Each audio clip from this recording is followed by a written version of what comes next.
Hello दोस्तों, कैसे हैं आप लोग। तो आज के वीडियो में आप सबके लिए लाए हैं एनसीईआरटी क्लास 8 का ये साइंस का चैप्टर नंबर 1 है। चैप्टर का नाम है फसल उत्पादन एवं प्रबंध। इसका जितना भी महत्वपूर्ण अभ्यास का क्वेश्चन आंसर होगा वह सब इस वीडियो के माध्यम से जानेंगे। तो आइए देख लेते हैं। पहला क्वेश्चन है, उचित शब्द छांटकर रिक्त स्थानों की पूर्ति कीजिए। जैसे इस शब्द में क्या क्या है, शब्द में है तैरने, जल, फसल, पोषक, तैयारी। तो आइए देख लेते हैं। तो क्वेश्चन नंबर क है, एक स्थान पर एक ही प्रकार के बड़ी मात्रा में उगाए गए पौधे को खाली स्थान कहा जाता है। तो इसको क्या कहा जाता है वो आपको बताना है। तो इसको फसल कहा जाता है। ओके।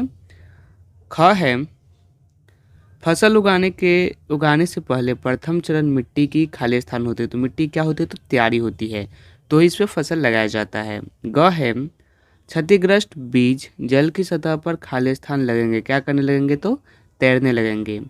एवं घ है, फसल उगने के लिए पर्याप्त सूर्य का प्रकाश एवं मिट्टी से जल तथा खनिज पोषक चाहिए। ओके, पोषक आवश्यक है। नेक्स्ट क्वेश्चन है, कॉलम ए में दिए गए शब्दों का मिलान आपको कॉलम बी से करना है। तो कॉलम ए में क्या क्या शब्द दिए गए हैं आइए देख लेते हैं।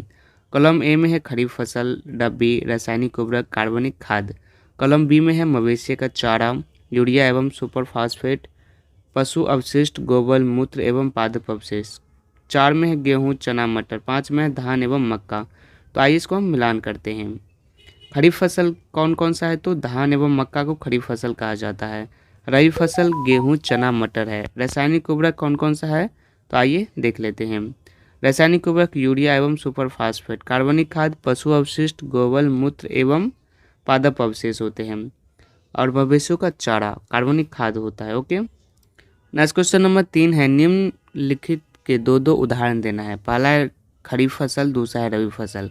खरीफ फसल है गेहूं और चना, रबी फसल कौन है, तो धान और मक्का है। ओके। नेक्स्ट क्वेश्चन नंबर 4 है, निम्नलिखित पर अपने शब्दों में एक एक पैराग्राफ लिखना है। पहला है मिट्टी तैयार करना। तो मिट्टी तैयार करना पे एक पैराग्राफ आइए लिखते हैं। तो मिट्टी तैयार करना कृषि की पहली प्रक्रिया है। इसमें सबसे पहले जुताई की जाती है जिससे मिट्टी पलटा जाता है और क्या किया जाता है, तो उसे पलटा दिया जाता है, पलट दिया जाता है। जुताई की क्रिया हल या ट्रैक्टर में लगे कल्टीवेटर का उपयोग किया जाता है। मिट्टी पोला करने के लिए इसमें गहराई तक जाती है और पोली मिट्टी में रहने वाले सूक्ष्म जीवों की वृद्धि करने में क्या होती है, तो सहायता होती है। पोली मिट्टी में जल को धारण करने की क्षमता अधिक हो जाती है। ओके। इसके बाद आती है बुआई। बुआई क्या होता है, तो बुआई कृषि की दूसरी महत्वपूर्ण प्रक्रिया है जिसमें बीजों को मिट्टी के अंदर डाला जाता है। बोने से पहले उत्तम किस्म के बीजों का चयन किया जाता है और जो अधिक उपज देता है और स्वस्थ होता है। ओके। इसके बाद आती है निराई। निराई क्या होता है, तो खरपतवार को फसल से हटाने की प्रक्रिया को निराई कहा जाता है। इसमें खुरपी जैसे कृषि औजारों को उपयोग किया जाता है। निराई की एक दूसरी विधि है पिडकनाशियों का उपयोग, जिन्हें खरपतवार नाशी भी कहा जाता है। ये फसलों में अवांछित पौधे को क्या कर देता है, तो नष्ट कर देता है। इसके बाद आती है थ्रेसिंग। थ्रेसिंग क्या होता है आइए देखते हैं। काटी गई फसलों से बीजों यानी दानों को भूसों से अलग करने की विधि को थ्रेसिंग, यहाँ पे थ्रेसिंग लिखा गया मगर यहाँ पे थ्रेसरिंग होगा, थ्रेसिंग कहा जाता है। आजकल थ्रेसरिंग के लिए मशीनों का उपयोग किया जाता है। थ्रेसरिंग के बाद बीजों का सुरक्षित भंडारण कर लिया जाता है। तो आइए चलते हैं हम नेक्स्ट क्वेश्चन की तरफ। नेक्स्ट क्वेश्चन आती है, स्पष्ट कीजिए कि उर्वरक खाद से किस प्रकार विभिन्न है। तो आइए देख लेते हैं। तो खाद और उर्वरक क्या होता है, तो पहले हम किस चीज़ के बारे में जानेंगे, तो आइए देख लेते हैं। खाद क्या है, तो उर्वरक खाद से किस प्रकार भिन्न है। उर्वरक क्या है, तो एक जैविक पदार्थ होता है। खाद क्या है, तो एक रासायनिक पदार्थ होता है। उर्वरक क्या है, तो एक अवशिष्टों को मिट्टी में दबाकर बनाया जाता है। खाद फैक्ट्रियों में बनाया जाता है। उर्वरक क्या होता है, तो उसमें विशेष प्रकार के पोषक तत्व बनाए जाते हैं, जबकि खाद में सही प्रकार के पोषक तत्व उर्वरक में पाए जाते हैं जबकि खाद में बनाए जाते हैं। ओके। नेक्स्ट क्वेश्चन है, सिंचाई किसे कहते हैं। जल संरक्षित करने वाली सिंचाई की दो विधियों का वर्णन करना है। अगर आप इसका PDF डाउनलोड करना चाहते हैं तो नीचे डिस्क्रिप्शन में लिंक है, वहाँ से डाउनलोड कर सकते हैं।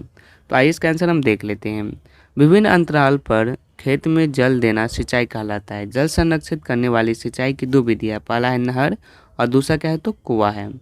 नेक्स्ट क्वेश्चन नंबर 7 है, यदि गेहूं को खरीफ ऋतु में उगाया जाए तो क्या होगा, चर्चा कीजिए। तो इसका आंसर हो जाएगा, यदि गेहूं को हम खरीफ में उगाया जाए तो उसके अनुकूल मौसम, ताप, आर्द्रता तथा परिस्थितियां नहीं मिलेगी, वह फसल उपयुक्त नहीं होगा। ओके, नेक्स्ट क्वेश्चन नंबर 8 है, खेत में लगातार फसल उगाने से मिट्टी पर क्या प्रभाव पड़ता है, व्याख्या कीजिए। तो खेत में लगातार फसल उगाने से मिट्टी की उर्वरता कम हो जाती है। कई बार एक ही किस्म के पौधे उगने से एक विशेष प्रकार का पोषक तत्वों की कमी हो जाती है। इस समस्या को फसल चक्रण या खेत को कुछ समय के लिए खाली छोड़कर हल किया जा सकता है। ओके,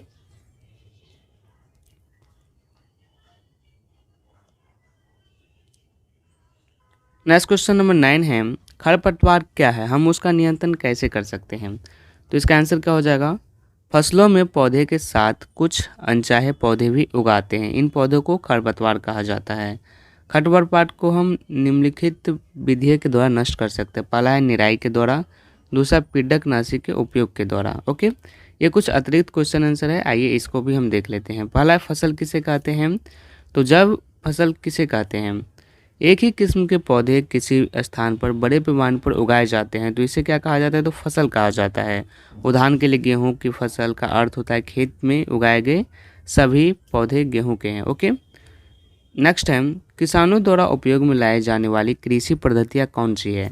तो किसानों द्वारा उपयोग में लाई जाने वाली कृषि पद्धतियाँ निम्न है। पहला है मिट्टी तैयार करना, बुआई, खाद एवं उर्वरक देना, सिंचाई, खरपतवार से सुरक्षा, कटाई, भंडारण। ओके, नेक्स्ट है जुताई किसे कहा जाता है। तो जुताई किसे कहेंगे, मिट्टी को उलटने पुलटने एवं पोला करने की प्रक्रिया को जुताई कहते हैं। ओके, तो आज के वीडियो में बस इतना ही। वीडियो पसंद आया तो लाइक कीजिएगा, चैनल को सब्सक्राइब जरूर कीजिएगा और यह वीडियो देखने के लिए आप सभी का बहुत बहुत धन्यवाद।